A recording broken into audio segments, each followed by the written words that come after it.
Salam dan bahagia Ibu dan Bapak Guru.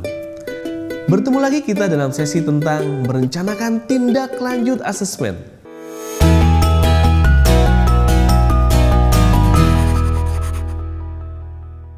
Untuk dapat merancang asesmen yang baik dan benar, guru harus menguasai materi, memahami capaian pembelajaran, dan menerapkan proses pembelajaran yang sesuai. Seperti dalam gambar berikut ini, asesmen sesungguhnya adalah sebuah siklus plan, do, check, action. Di awal pembelajaran mengacu pada capaian pembelajaran dari fase dan kelas yang sesuai. Guru merencanakan tujuan pembelajaran. Kemudian melakukan pembelajaran bersama murid, lalu mengevaluasi hasil belajar murid apakah sudah sesuai dengan tujuan pembelajaran, dan menggunakan hasil evaluasi untuk murid maupun dirinya dalam mengajar. Rancangan rangkaian asesmen harus dibuat untuk keseluruhan tahun ajar atau minimal 1 semester sebelum semester berjalan. Rancangan kegiatan juga harus fleksibel, siap disesuaikan jika dari hasil sebuah asesmen ditemukan bahwa diperlukan waktu pembahasan lebih lama karena murid sulit untuk memahami. Atau sebaliknya, perlu dipercepat karena ternyata materi yang dibahas tersebut mudah bagi murid. Proses belajar ibarat perjalanan menuju suatu tujuan. Capaian pembelajaran adalah tujuan akhir perjalanan belajar di fase tertentu. Capaian pembelajaran di akhir fase sangat penting dan harus menjadi acuan. Perjalanan dari satu tujuan pembelajaran ke tujuan pembelajaran lain bisa mengalami dua kemungkinan. Jika lancar, maka proses berjalan sesuai rencana. Jika macet, maka guru harus memperlambat dan mengatasi masalah lebih dulu sebelum melanjutkan. Semua mata pelajaran menuntut kemampuan abad ke-21 yang menargetkan capaian HOTS atau High Order Thinking Skill. Untuk itu, bentuk asesmen perlu mengasah kemampuan memecahkan masalah atau problem solving, analisis atau pengambilan keputusan yang jawabannya tidak eksak atau hitam putih. Seperti digambarkan dalam siklus asesmen, hasil asesmen harus ditindaklanjuti. Kini, mari kita membahas prinsip tindak lanjut asesmen secara umum sebelum menyajikan contoh spesifik untuk informatika. Pada hakikatnya, saat mengerjakan sebuah ujian atau tugas, murid akan melalui tahapan proses, yaitu memahami soal atau instruksi, berpikir untuk menghasilkan solusi atau jawaban, menuangkan hasil pikir dalam karya tulis, gambar, diagram, produk atau lainnya, menyerahkan hasil karya, hasil pikir. Itulah sebabnya rubrik asesmen sebaiknya menilai produk atau hasil, proses berpikir berkarya, dan tata cara penyerahan. Asesmen dapat dilakukan melalui berbagai aktivitas, misalnya latihan, tugas, ujian, proyek, atau kegiatan lain. Guru perlu memprediksi semua kemungkinan hasil aktivitas murid baik yang benar atau berhasil maupun yang keliru, kurang tepat atau gagal. Secara umum, akan ada beberapa kemungkinan hasil asesmen seperti 1. Murid tidak memahami tugas atau soal. 2. Alur pikir murid keliru sehingga mengakibatkan solusi tidak tepat sasaran. 3. Alur pikir murid dapat mencapai sasaran atau walau bisa efisien atau bisa juga berbelit-belit. Namun, murid tidak teliti dalam menuangkan atau menuliskan jawaban. 4. Langkah 1, 2, 3 benar sehingga solusinya tepat sasaran. Kualitas produk ini tergantung pada alur pikir dan juga kualitas penulisan dan tampilannya. Selanjutnya, tugas atau jawaban harus dikumpulkan tepat waktu sesuai tata cara penyerahan. Masing-masing kemungkinan tersebut memerlukan tindak lanjut yang berbeda.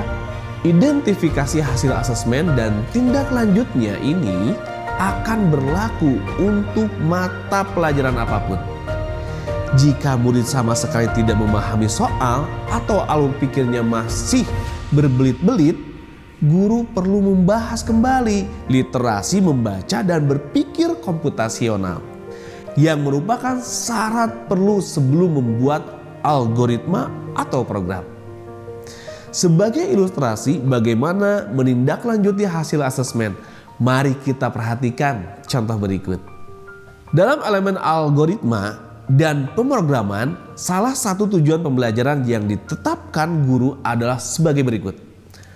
Asesmen bagi murid terkait tujuan pembelajaran tersebut dilakukan melalui soal berikut.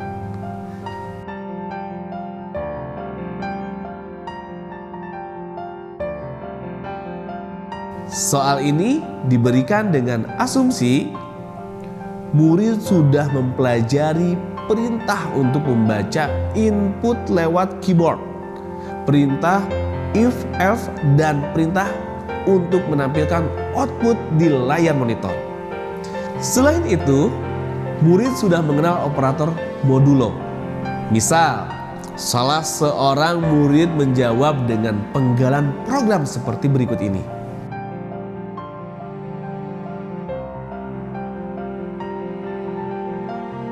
Jawaban murid mengindikasikan bahwa 1.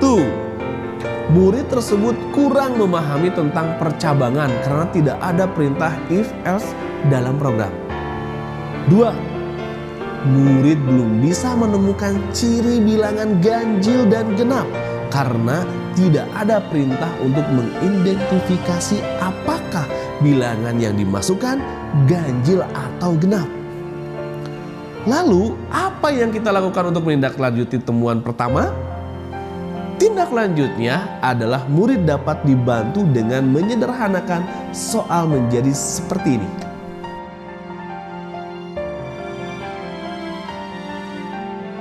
Dengan soal yang disederhanakan tersebut, ajak murid untuk menuliskan algoritmanya lebih dulu. Misalnya, seperti ini.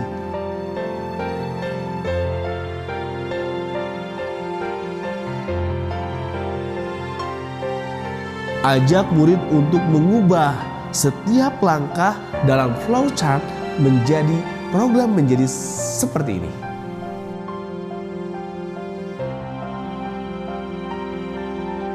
Ajak murid untuk memodifikasi bagaimana jika yang akan dicek adalah ganjil atau genap. Apa yang harus diubah dari program tersebut?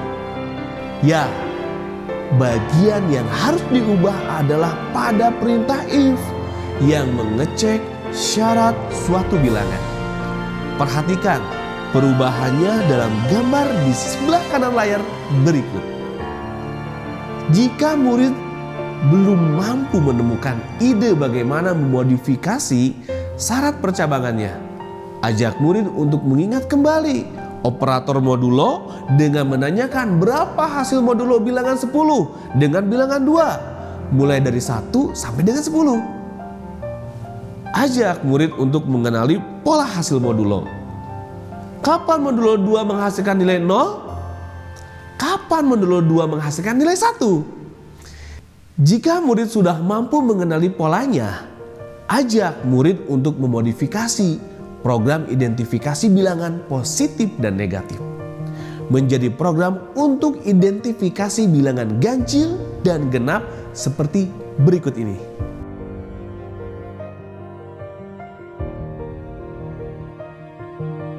Sebagai catatan, penggalan program ini hanya salah satu solusi terhadap soal yang diberikan.